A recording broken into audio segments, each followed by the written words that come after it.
नमस्कार दोस्तों, बात है 10 अप्रैल 1912 की। आरएमएस टाइटैनिक दुनिया का सबसे बड़ा और सबसे लग्जरियस जहाज अपने जमाने का अपने पहले सफर पर निकलता है। ये जहाज साउथहैम्पटन इंग्लैंड से न्यूयॉर्क जा रहा है और इसके अंदर हर तरह के लोग बैठे हैं, बड़े बड़े इंडस्ट्रियलिस्ट और एक्टर्स से लेकर इमिग्रेंट्स तक जो अमेरिका जा रहे हैं एक बेहतर जिंदगी की तलाश में। इस जहाज की कमांड संभाले हैं 62 साल के senior captain Edward John Smith. Passengers में, पब्लिक में और मीडिया में बहुत एक्साइटमेंट है इस टाइटैनिक जहाज को लेकर। आखिर ना सिर्फ ये दुनिया की सबसे बड़ी शिप है 269 मीटर लेंथ में और 50 मीटर से भी ज्यादा ऊंची, बल्कि इसमें जो लग्जरी इस्तेमाल करी गई है इसे बनाने के लिए वो दिल दहला देने वाली। उस जमाने में शिप को बनाने की कॉस्ट पड़ी थी $7.5 मिलियन, जो कि इन्फ्लेशन को अकाउंट में लेकर चलोगे तो आज के $400 मिलियन के बराबर है। शिप के अंदर की फैसिलिटीज और डेकोरेशन किसी 5 स्टार होटल को भी पीछे छोड़ देंगे। स्टेन ग्लास की खिड़कियां, ऑर्नेट वुड पैनलिंग, 2 बड़े बड़े ग्रैंड स्टेयरकेसेस, एक हीटेड स्विमिंग पूल,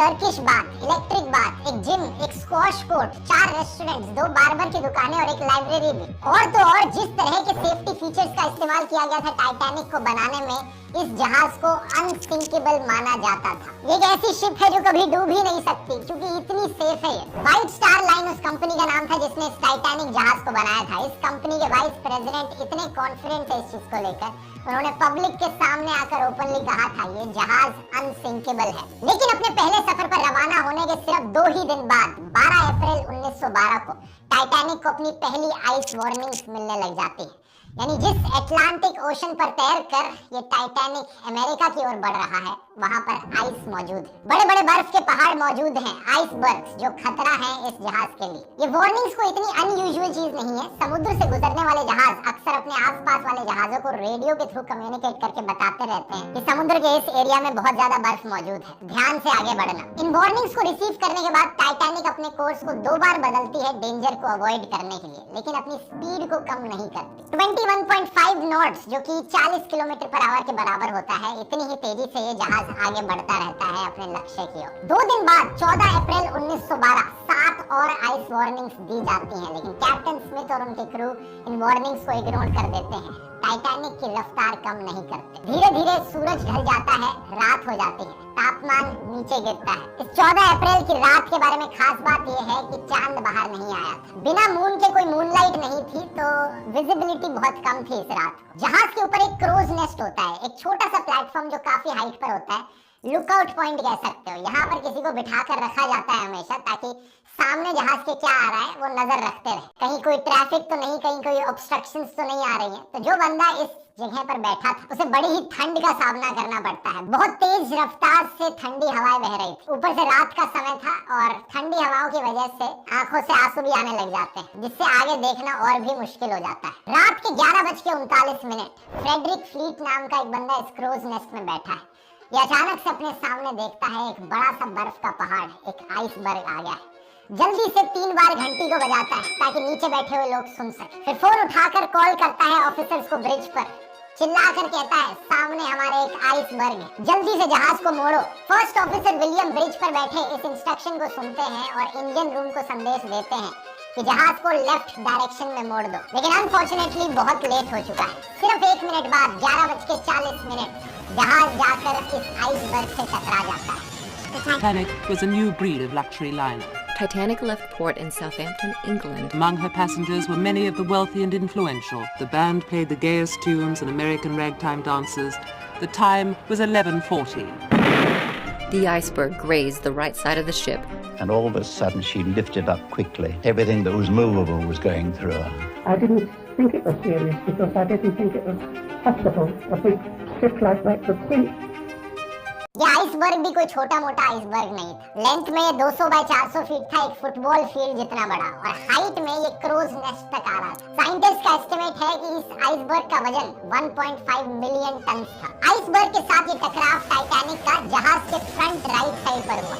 स्पेसिफिकली कहा जाए तो बो के पास हुआ। अब बो कौन सा हिस्सा होता है जहाज का, इस फोटो में आप देख सकते हैं कि ये सामने का ये वाला एरिया होता है बो के ऊपर जो एरिया होता है उसे स्टर्न कहते हैं और उसके नीचे जो बाहर निकला हुआ पार्ट होता है इसे कील कहते हैं। करीब 10 सेकंड तक ये जहाज आइसबर्ग के साथ घिसटता चला गया और एक बहुत बड़ा डेंट पड़ गया। इसकी वजह से शिप की मेन बॉडी में कुछ छोटे छोटे होल्स भी आ गए। आप शायद सोचोगे कि ये कैसे पॉसिबल हो सकता है, एक बर्फ का टुकड़ा एक मेटल को कैसे काट सकता है। अपने फ्रिज में रखी बर्फ को इस्तेमाल करोगे तो हाँ वो उससे मेटल नहीं कटेगा, लेकिन ये ध्यान रखिए कि एक बर्फ का पहाड़ उसका खुद का वजन कितना होता है। अब कहने के लिए तो लकड़ी भी मेटल को नहीं काट सकती, लेकिन फिर भी आपकी मेटल की बनी गाड़ी जाकर पेड़ से टकराकर पूरा चकनाचूर हो सकती है। तो सिमिलरली क्योंकि इस आइसबर्ग का वजन इतना था, क्योंकि ये इतना बड़ा था, इसने इस टाइटैनिक जहाज को बुरी तरीके से चोट पहुंचाई। कोलिजन के कुछ ही सेकंड्स बाद कैप्टन स्मिथ और शिप के आर्किटेक्ट थॉमस एंड्रयूज तुरंत पहुंचे देखने के लिए कि इस जहाज को कितनी चोट पहुंची है इस इंपैक्ट की वजह से। देखा तो उन्होंने रियलाइज किया कि ये जहाज तो डूब जाएगा। वो कंप्लीटली शॉक हो गए इस चीज को देखकर। इन्हें लगता था कि ये जहाज तो अनसिंकेबल है, कभी डूब नहीं सकता।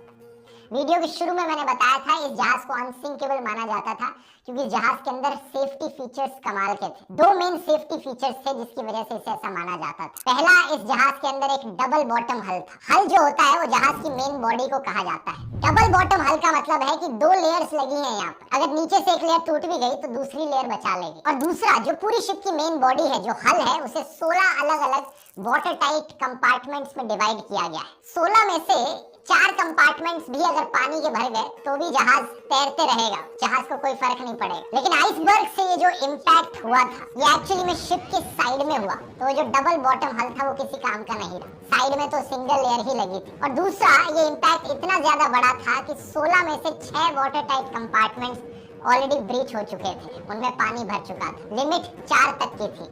6 कंपार्टमेंट्स का पानी से भरने का मतलब था कि इस जहाज को अब डूबने से नहीं बचाया जा सकता। ये अनसिंकेबल जहाज भी अब डूब जाएगा। टकराव के करीब 20 मिनट बाद रात के 12 बजे कैप्टन स्मिथ ऑर्डर करते हैं अपने क्रू मेंबर्स को कि एक डिस्ट्रेस कॉल भेजो रेडियो पर। जो आसपास मौजूद जहाज होंगे वो शायद से हमारे सिग्नल को पकड़ ले और हमें बचाने आ जाए। Senior radio operator Jack Phillips हमारी कहानी के हीरो निकलते हैं। लगातार एक के बाद एक वो डिस्ट्रेस सिग्नल्स भेजते रहते हैं, कोई रिस्पॉन्स नहीं आता, और भेजते हैं और भेजते हैं। कोई तो जहाज होगा आसपास जो सुन ले हमारे सिग्नल को। 20 मिनट बाद 12:20 AM RMS कार्पेथिया, एक जहाज जो टाइटैनिक के पास मौजूद था, वो इस सिग्नल को पकड़ लेता है। रेडियो पर टाइटैनिक के ऑपरेटर से बात करता है और कहता है कि चलो जहाज को मोड़ा जाए टाइटैनिक की ओर, हम उन्हें बचाने जाएंगे। प्रॉब्लम बस इतनी है कि ये जहाज पास था लेकिन फिर भी 107 किलोमीटर दूर था। अगर ये अपनी टॉप स्पीड पर भी चलकर टाइटैनिक की तरफ जाएगा, इसे टाइटैनिक तक पहुंचने में 3.5 घंटे का समय लग जाएगा। 3.5 घंटे में क्या टाइटैनिक का जहाज बचा रह सकता है? बाकी क्रू मेंबर्स फ्लेयर्स और रॉकेट्स जलाते हैं हवा में, इस उम्मीद में कि कोई आसपास मौजूद शिप होगी तो वो ध्यान दे देगी हमारी तरफ। लेकिन अनफॉर्चुनेटली कार्पेथिया जहाज के अलावा किसी और जहाज से कोई रिस्पॉन्स नहीं। इसी बीच कैप्टन ऑर्डर दे देते हैं कि पैसेंजर्स को अब इवैक्यूएट किया जाए शिप में मौजूद लाइफ बोट्स का इस्तेमाल करके। प्रोटोकॉल के अनुसार औरतों और बच्चों को पहली प्रायोरिटी मिलेगी लाइफ बोट्स में बोर्ड करने की। जहाज में बैठे पैसेंजर्स की अगर बात की जाए तो उन्हें ज्यादा डर नहीं लग रहा था। ज्यादातर पैसेंजर्स मानते थे कि टाइटैनिक एक अनसिंकेबल जहाज है, कोई चिंता करने की बात ही नहीं। आखिर जो कंपनी ने एड्स निकाली थी वो तो बार बार यही कहे जा रही थी। तो हाँ, हम टकरा गए होंगे एक आइसबर्ग से, लेकिन जहाज नहीं डूबने वाला। इसी रीजन से जब पहली लाइफ बोट नीचे उतारी गई उसमें 65 लोगों की कैपेसिटी थी, लेकिन सिर्फ 28 लोग उस लाइफ बोट में गए। आधी लाइफ बोट खाली नीचे उतरी। लेकिन टाइम के साथ साथ एक के बाद एक कंपार्टमेंट पानी से भरता गया। जहाज अब टिल्ट होने लगा। धीरे धीरे पैसेंजर्स ने रियलाइज करना शुरू किया कि एक्चुअली में ये जहाज डूब सकता है। और जब पैसेंजर्स को ये रियलाइजेशन हुई तो जबरदस्त केओस हो गया और पैनिक में लोग इधर उधर भीड़ में भागने लगे। रात के 1 बजे तक पानी इतना ज्यादा भर चुका था जहाज के आगे वाले कंपार्टमेंट्स में कि जहाज का जो आगे वाला हिस्सा था, जो बो था शिप का, वो पानी के अंदर डूबने लगा। इसकी वजह से जो पीछे वाला हिस्सा था टाइटैनिक का, वो पानी के बाहर आ गया। जो प्रोपेलर्स थे वो पानी के बाहर आ गए पीछे से। जब जहाज का टिल्ट इतना ज्यादा हुआ तो पूरी तरीके से हड़बड़ी मच गई। लोग एक दूसरे के साथ लड़ने लगे लाइफ बोट में बैठने के लिए। प्रॉब्लम ये थी कि लाइफ बोट्स की सख्त कमी थी जहाज पर। सिर्फ 20 लाइफ बोट्स मौजूद थी जिस पर अप्रोक्सीमेटली सिर्फ 1200 लोग आ सकते थे, लेकिन जहाज में 2200 के करीब लोग थे। रात के 2:05 आखिरी लाइफ बोट टाइटैनिक से पानी में उतारी गई, लेकिन जहाज में अभी भी 1500 लोग मौजूद थे। इस केओस के बीच कुछ लोगों ने कोशिश करी थी लाइफ बोट में अपनी जगह छीनने की, लेकिन कुछ लोगों ने अपने भाग्य को मान लिया था और वो जहाज में ही रुके रहे। the end, it was chaotic at the end. Everybody was crying, praying, trying to get into the few lifeboats that were left. No, it was pretty sad at the end. I witnesses के अनुसार करीब 2:20 पर जहाज 2 टुकड़ों में टूट गया और फिर धीरे धीरे पानी के अंदर डूब गया। 3 घंटे भी नहीं लगे इस कभी ना डूबने वाले जहाज को पानी के अंदर डूबने में। जो 1500 लोग जहाज पर मौजूद थे वो या तो जहाज के साथ पानी में डूब गए या फिर जिन लोगों को तैरना आता था वो हाइपोथर्मिया की वजह से मारे गए। पानी का तापमान -2 डिग्री सेल्सियस था। इस टेम्परेचर पर अगर आप पानी में गिरोगे तो कुछ मिनटों के अंदर आपकी मौत हो जाएगी ठंड की वजह से, हाइपोथर्मिया की वजह से। टाइटैनिक जहाज के कैप्टन एडवर्ड स्मिथ कहा जाता है अंत तक अपने व्हील पर ही बने रहे थे और जहाज के साथ डूब गए। दूसरी तरफ कुछ लोगों का ये भी मानना है कि उन्होंने सुसाइड कर लिया था गोली चलाकर अपने ऊपर। आरएमएस कार्पेथिया जहाज जो टाइटैनिक के लोगों को बचाने निकला था वो इस लोकेशन पर पहुंचता है 3:30-4 बजे के बीच, करीब 1 घंटे लेट उन लोगों को बचाने के लिए जो जहाज पर मौजूद थे। लेकिन जो लाइफ बोट्स में लोग निकल गए थे जहाज से, करीब 705 लोग थे, उन्हें ये जहाज सक्सेसफुली बचा लेता। इस टाइटैनिक के डिजास्टर के बाद बहुत से सवाल उठे, कई कंट्रोवर्सीज हुई, कई इन्वेस्टिगेशंस कराई गई और कुछ ऐसी अनजान बातें सामने आई जिसको लेकर सब लोग शॉक्ड रह गए। कैसा लगेगा दोस्तों अगर मैं आपसे कहूं कि उस रात एक और जहाज मौजूद था टाइटैनिक से सिर्फ 37 किलोमीटर दूर, जो टाइम पर पहुंच सकता था टाइटैनिक में बैठे पैसेंजर्स को बचाने के लिए। ये बात सच है। उस जहाज का नाम था SS कैलिफोर्नियन। टाइटैनिक के आइसबर्ग से टकराने से सिर्फ 1 घंटे पहले आखिरी मैसेज आइसबर्ग की वार्निंग का SS कैलिफोर्नियन की तरफ से ही आया था। उन्होंने कहा था सावधान रहना, इस समुद्र में बहुत से आइसबर्ग हैं यहाँ पर। उसके बाद करीब 11:15 पर रात के कैलिफोर्नियन जहाज में जो रेडियो ऑपरेटर था उसने अपना रेडियो ऑफ कर दिया था। कैलिफोर्नियन जहाज रात के लिए रुक गया था, वो उस समुद्र में आगे नहीं चलना चाह रहा था। खतरे को देखते हुए, खतरे को समझते हुए जहाज को रात के लिए रोक रखा था, रेडियो टर्न ऑफ था। यही रीजन था कि कोई डिस्ट्रेस सिग्नल नहीं पहुंच पाया इस जहाज तक। लेकिन ये जहाज एक्चुअली में टाइटैनिक के इतने करीब था कि जो पैसेंजर्स डेक पर मौजूद थे टाइटैनिक में, वो होराइजन पर इस कैलिफोर्नियन जहाज को देख सकते थे। जब टाइटैनिक पर मौजूद ऑफिसर्स पैसेंजर्स को लाइफ बोट्स में बिठाने लग रहे थे तो एक ऑफिसर ने दूर देखकर कहा भी था कि वो देखो एक जहाज दूर दिखने लग रहा है, वो जल्द ही हमें बचाने पहुंच जाएगा, तो इतनी चिंता करने की जरूरत नहीं है। लेकिन ये कैलिफोर्नियन जहाज तब भी नहीं पहुंचा जब रॉकेट्स उड़ाए गए और फ्लेयर्स फेंके गए। रात के करीब 12 बजे के बाद रिपोर्ट किया जाता है कि कैलिफोर्नियन जहाज पर जो क्रू मेंबर्स मौजूद थे उन्होंने एक्चुअली में रॉकेट्स को देखा था उस जहाज से निकलते हुए टाइटैनिक से। उन्होंने अपने कैप्टन स्टैनली लॉर्ड को भी इन्फॉर्म किया था। लेकिन जो कैप्टन लॉर्ड थे उस जहाज पर, उन्होंने कहा ये कोई डिस्ट्रेस सिग्नल नहीं, टाइटैनिक में अमीर लोग जाते हैं, वो पार्टी कर रहे होंगे। अगर उस रात कैलिफोर्नियन जहाज के कैप्टन लॉर्ड ने इन रॉकेट्स और फ्लेयर्स को सीरियसली लिया होता, टाइटैनिक में मौजूद कितने लोगों की जान बच सकती थी। अगले दिन सुबह जब ये रेडियो ऑन करते हैं तब इन्हें SOS कॉल्स मिलती हैं टाइटैनिक से। ये वहां पर पहुंचते हैं लेकिन तब तक बहुत लेट हो चुका होता है। उन्हें सिर्फ डेड बॉडीज पानी में फ्लोट करती हुई दिखती हैं। दोनों इंक्वायरीज जो करी गई थी इस इन्वेस्टिगेशन में वो कैलिफोर्नियन की कैप्टन स्टैनली लॉर्ड पर ब्लेम डालती हैं। लेकिन इतने बड़े डिजास्टर के पीछे सिर्फ इन एक आदमी को ब्लेम नहीं किया जा सकता, और भी लोगों की गलतियां थी। लाइफ बोट्स वाला जैसे मैंने बताया सफिशिएंट लाइफ बोट्स रखी ही नहीं गई थी, क्योंकि जिस कंपनी ने जहाज बनाया था उन्हें लग रहा था कि ये जहाज तो कभी डूब नहीं सकता, हमें यहाँ पर लाइफ बोट्स की जरूरत नहीं। इसके अलावा दूसरी चीज, टाइटैनिक के जो कैप्टन थे उन्होंने सेफ्टी ड्रिल्स तक कंडक्ट नहीं करवाई थी। जिस दिन एक्चुअली में जाकर टाइटैनिक आइसबर्ग से टकराया उस दिन एक सेफ्टी ड्रिल होनी थी, लेकिन कैप्टन ने वो कैंसिल कर दी, ये सोचकर कि इस जहाज पे क्या जरूरत है, ये तो अनसिंकेबल जहाज है। अगली बड़ी गलती थी स्टीयरिंग व्हील पर मौजूद स्टीयर्समैन रॉबर्ट हिचन्स की। उस रात जब ऊपर से संदेश आया था कि सामने एक आइसबर्ग है, तो जो ऑफिसर डेक पर मौजूद थे उन्होंने इंस्ट्रक्शन दिया कि जहाज को एक्चुअली में लेफ्ट साइड की ओर टर्न कर लो। लेकिन पैनिक में आकर रॉबर्ट हिचन्स ने इस मैसेज को मिसअंडरस्टैंड कर लिया और उन्होंने जहाज को राइट की तरफ मोड़ दिया। ये उल्टी डायरेक्शन थी, ये आइसबर्ग के और करीब ले जा रही थी। जब तक इन्होंने अपनी गलती रियलाइज करी तब तक बहुत लेट हो चुका था। ब्रिटिश इंक्वायरी ने यह भी पता लगाया कि टाइटैनिक को इतनी सारी वार्निंग्स दी गई थी कि आइसबर्ग है इस जगह पे, आराम से चलो, ध्यान रखकर चलो, लेकिन फिर भी ये फुल स्पीड पर आगे बढ़े जा रहा था जहाज। ऐसा क्यों था? क्यों कैप्टन ने यहाँ पर स्पीड को धीरे नहीं किया? इसके पीछे कई थ्योरीज बताई जाती हैं। एक पॉपुलर थ्योरी सजेस्ट करती है कि जोसेफ ब्रूस, जो कि चेयरमैन और मैनेजिंग डायरेक्टर थे व्हाइट स्टार लाइन के, जो जिस कंपनी ने टाइटैनिक को बनाया था, उन्होंने कैप्टन स्मिथ को इन्फ्लुएंस किया कि शिप की रफ्तार कम नहीं होनी चाहिए, प्रेशर बनाए रखा। कंपनी की तरफ से यहाँ पर जबरदस्त प्रेशर था कि इस जहाज को अपनी पहली जर्नी को सिर्फ 6 दिन में ही कंप्लीट करना है ताकि एक रिकॉर्ड टूट सके। हम ये दिखा सकें कि जहाज टाइटैनिक ना सिर्फ सबसे महंगा, सबसे बड़ा, बल्कि सबसे तेज जहाज भी है। एक ऐसा स्पेसिफिक इंसिडेंट हुआ था 14 अप्रैल को दोपहर को 2 बजे, जब कैप्टन स्मिथ ने आइस वार्निंग को देखा और फिर जाकर जोसेफ को दिखाया कि देखो आइस वार्निंग है, इसलिए हमें स्पीड कम कर लेनी चाहिए। लेकिन जोसेफ ने इस पेपर को लिया, अपने पॉकेट में रख दिया ताकि लोगों को ना पता चले, क्रू मेंबर्स को ना पता चले। वो नहीं चाहते थे कि यहाँ पर जहाज की स्पीड स्लो हो। इसे एक डिजास्टर ने दुनिया भर में इस इंडस्ट्री को हमेशा के लिए बदल कर रख दिया।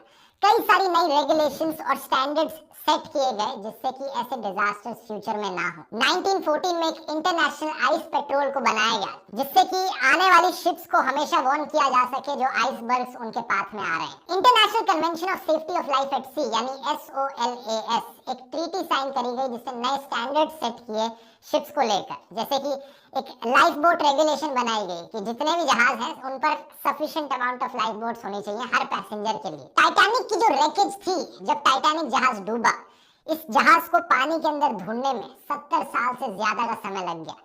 ये सिर्फ सितंबर 1985 में ही था कि एक American ocean explorer Robert ballot और एक फ्रेंच ओशियानोग्राफर इन्होंने जाकर टाइटैनिक को समुद्र के नीचे ढूंढा। समुद्र के नीचे 3800 मीटर यानी 3.8 किलोमीटर नीचे इसकी रेकेज पाई गई। 2 अलग-अलग टुकड़े मिले इस शिप के। ये दोनों टुकड़े एक दूसरे से 600 मीटर दूर थे। आज के दिन इतने सालों बाद जो शिप पानी के अंदर डूबी हुई पड़ी है, एनवायरनमेंट ने इसे धीरे धीरे इरोड कर दिया है। एक्चुअल शिप ऐसी दिखती थी और आज के दिन इस शिप का सिर्फ इतना ही हिस्सा बचा है। रिपोर्ट किया गया है कि बैक्टीरिया और अलग अलग ऑर्गेनिजम्स इसके मेटल फ्रेमवर्क को खाए जा रहे हैं और एक्सपेक्ट किया जा रहा है कि साल 2030 तक ये शिप पूरी तरीके से गायब हो जाएगी पानी के अंदर। लेकिन आज के दिन 110 सालों बाद भी टाइटैनिक को लेकर जो फैसिनेशन है वो लोगों के मन में अभी भी जारी है। साल 2012 में एक ऑस्ट्रेलियन बिलियनियर क्लीफ पाल्मर ने प्लान किया था कि वो टाइटैनिक 2 बनाएंगे, एक ओरिजिनल टाइटैनिक जहाज का एक कॉपीकैट जहाज, लाइफ साइज मॉडल। इन्होंने ये भी कहा कि वो सेम रूट पर चलेगा और उस जहाज के अंदर एक एक चीजें बिल्कुल एग्जैक्टली उसी तरीके से बनाई जाएंगी जैसी उस ओरिजिनल जहाज में हुआ करती थी। ओरिजिनली इस प्रोजेक्ट को 2016 तक खत्म हो जाना चाहिए था, लेकिन बहुत सारे डिलेस के बाद 2022 में भी ये खत्म नहीं हुआ। कहा जाता है लोगों को इतना इंटरेस्ट नहीं है इस प्रोजेक्ट में क्योंकि अगर एग्जैक्ट रेप्लिका बनाया जाएगा उस टाइटैनिक जहाज का तो उसमें कोई टेलीविजन, कोई वाईफाई नहीं होगा और कोई एक्चुअली में उसे यूज नहीं करना चाहेगा। तो हो सकता है ये अनसिंकेबल टाइटैनिक 2 जहाज अपने बनने से पहले ही डूब गया। वीडियो पसंद आया